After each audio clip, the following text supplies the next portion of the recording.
Do you find yourself glued to your desk for hours while studying? Do you feel guilty about taking breaks? If you are stuck in a study rut, it's time to step away from your desk and take a walk because it's a brain boost. Many studies have proved the link between an active body and an active mind.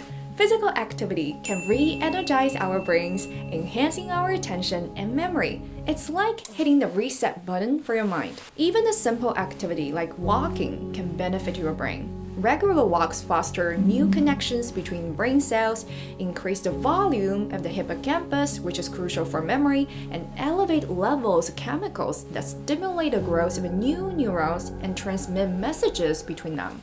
If you are in need of creative ideas to tackle challenging problems, take a walk.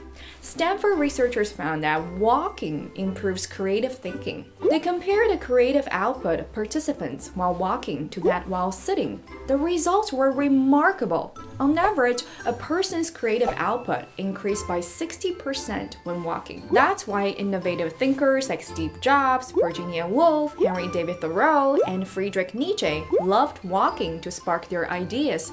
Just as philosopher Nietzsche said, all truly great thoughts are conceived by walking. Also, if you can get exposed to some morning sunlight, that's an extra brain booster. Research has shown that exposure to sunlight enhances memory, learning, attention, and mental well-being. When the sun hits you through your eyes, your brain produces glutamate, which boosts cognitive function, and serotonin, which boosts your mood and helps you feel calm and focused.